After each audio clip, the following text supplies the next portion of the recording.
Hi everybody, Dacob here. Welcome back to the Fashion Bunker.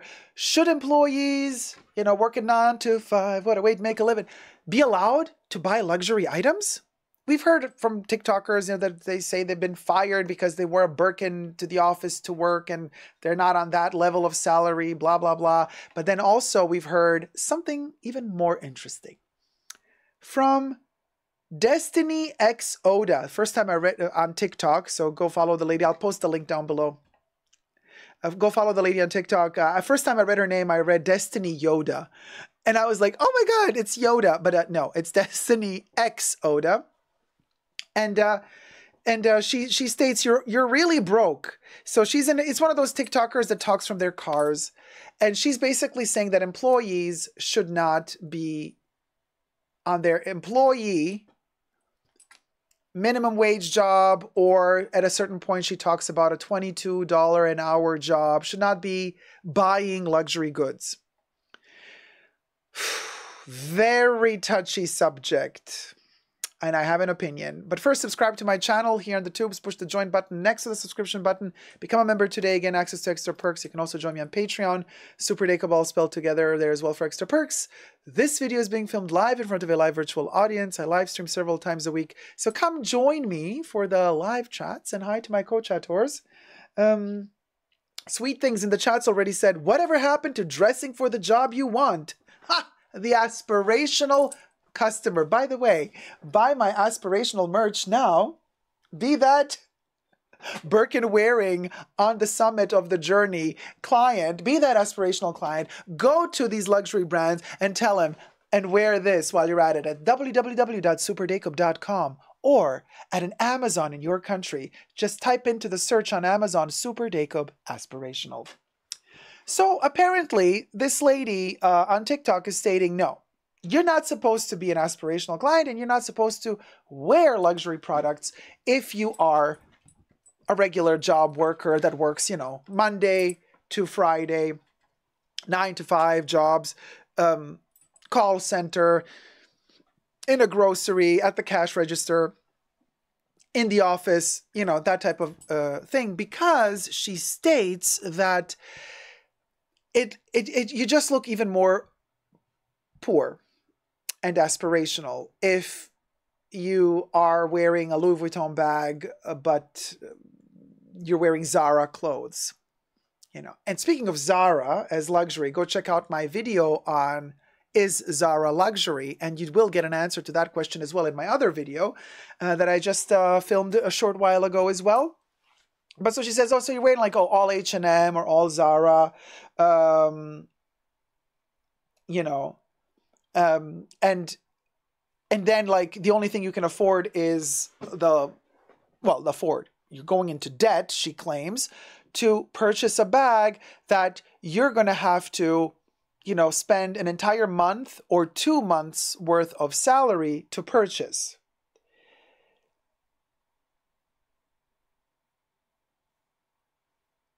So the point is,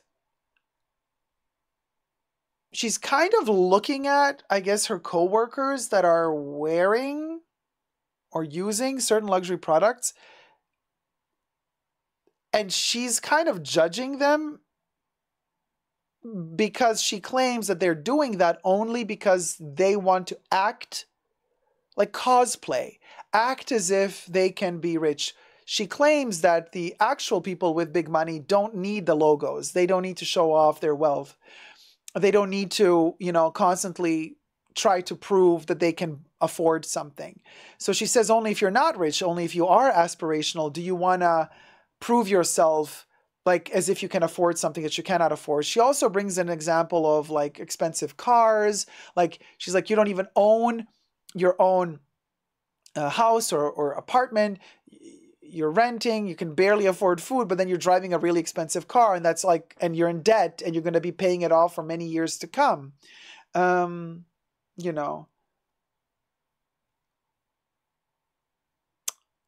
Very, very fascinating. But she basically, what she's saying is, she's implying that everybody who wants to own a piece of luxury, like a luxury bag, a beautiful, expensive bag, or a watch, or whatever, she kind of implies that the only reason why anybody would ever want to wear anything like that is out of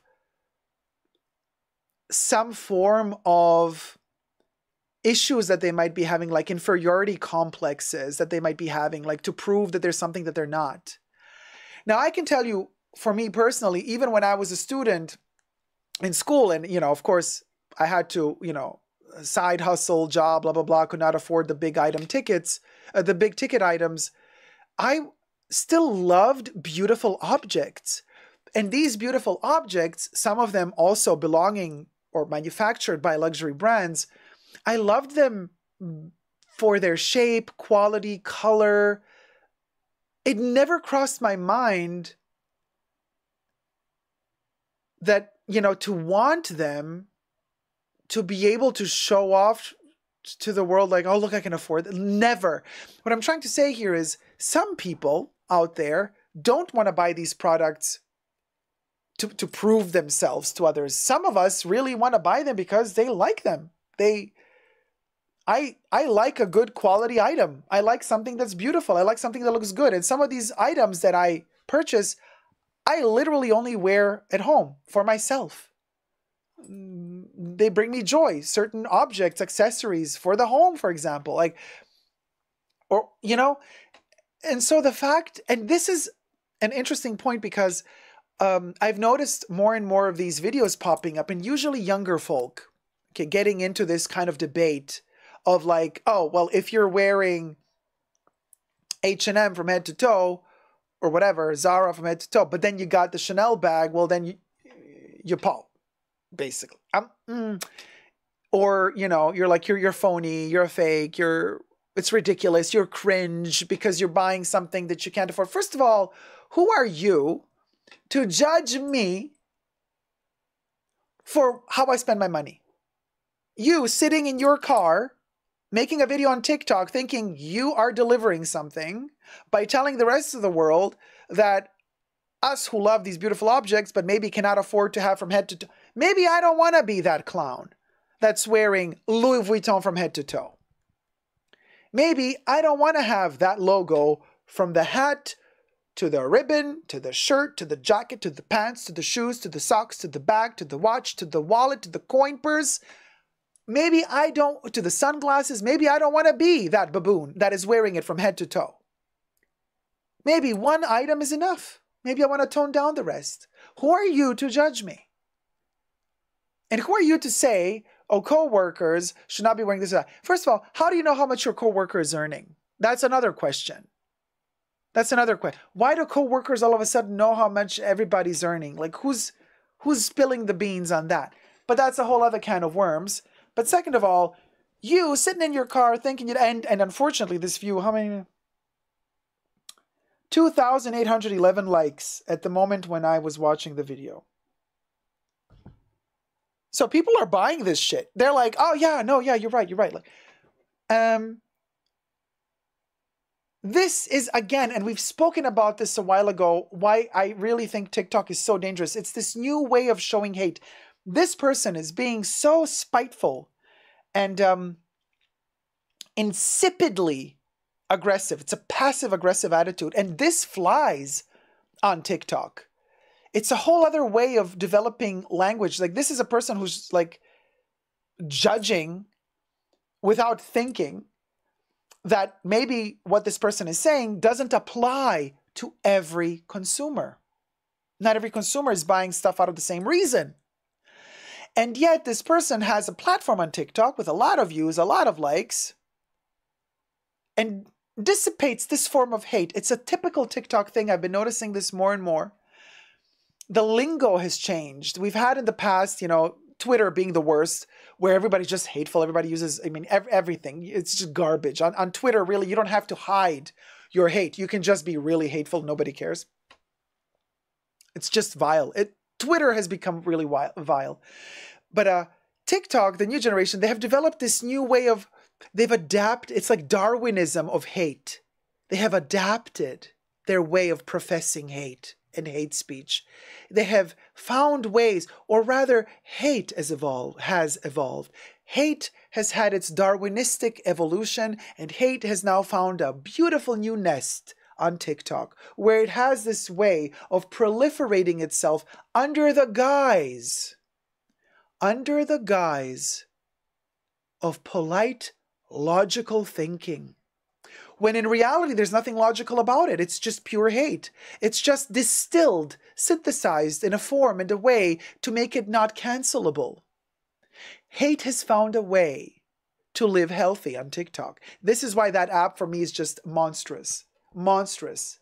Monstrous. And yeah, Zeitgeist says, I am glad Dacob still calls Twitter Twitter. I refuse to call it X. Since that other lemming changed Twitter to X, I never updated the app. So my app is still Twitter. I still got that weird pooping bird. My Twitter is still Twitter. I did not update the app. I don't have the X yet. So mine is still the little blue bird. Everything is as it was. La-di-da. Not that I'm on Twitter a lot anyway, but we'll go. But I'm saying this is the new hate speech. Refinedly disguised behind this veneer of fake politeness. You know, it's the new passive aggressive. Now, according to the morals of today, this is fine. Morals keep evolving and changing. 10 years from now, we're going to look back at what TikTok was allowing and we're going to say, oh my God, wow, the things that flew back then that would not fly today. Mark my words, wait and see. But as for the concept of like co-workers should not be allowed to wear luxury because like you look cringe because you can't really afford it. Or you just buy one piece and you buy it on time and you got to pay it off for like 2 years. Oh, that's so... Who are you to judge me? What if I really love that piece for what it is, not for what it represents, not for what it shows off to be? What if I just love it because I love it for me? Leave me the F alone. You go look in the mirror. I do not need you to judge me in my purchases. And why I wear something is none of your business. You go mind your own business. Okay? I also don't judge you for your press-on fingernails and the amount of time you spend at the nail salon and the amount of money you spend to get the nails done over and over and over again. That's your business. We're good. We're good. I leave you and your nails alone. You leave me and my Louis alone. And we all live a peaceful, happy life. Period. So, you know. Powell says, the people I work with all have luxury bags, shoes, and cars. So no one can judge me. But my office is in a very luxury-heavy area. Well, you know, that's a whole other can of worms, and we can talk about that as well. Like where you're situated, what you feel comfortable with. I mean, which part of the town you're working in. Do you feel comfortable going to work wearing a certain bag? Are you scared you're going to get mugged? All of these factors fly into deciding what you're going to wear when, but they still should not be deciding factors into whether or not you buy a certain item. You know, you might, like I said, you might buy a luxury item to enjoy it in the privacy of your own home. It's nobody's business. And then when you feel safe, you wear it out. When you don't feel safe, you don't wear it out. I mean, times are changing drastically. The stuff that I felt comfortable wearing a couple of years ago, I don't feel comfortable wearing today because people have become much more aggressive. Crime rates have grown through the roof. So, like, you react accordingly. That still does not prevent me from loving what I love. You know, as a gay person, heaven knows we've been educated to fight for what we love. You know, when you're a kid, your family doesn't know, are you gay now, you're closeted, you're this, you're that. You find a way to always love what you love. Even if it has to be in secret, you know what you love. You know who you are. And don't let any coworker, anybody sitting in a car on TikTok bash you. It's none of their freaking business. Period. Oof, TikTok, vile. Just vile.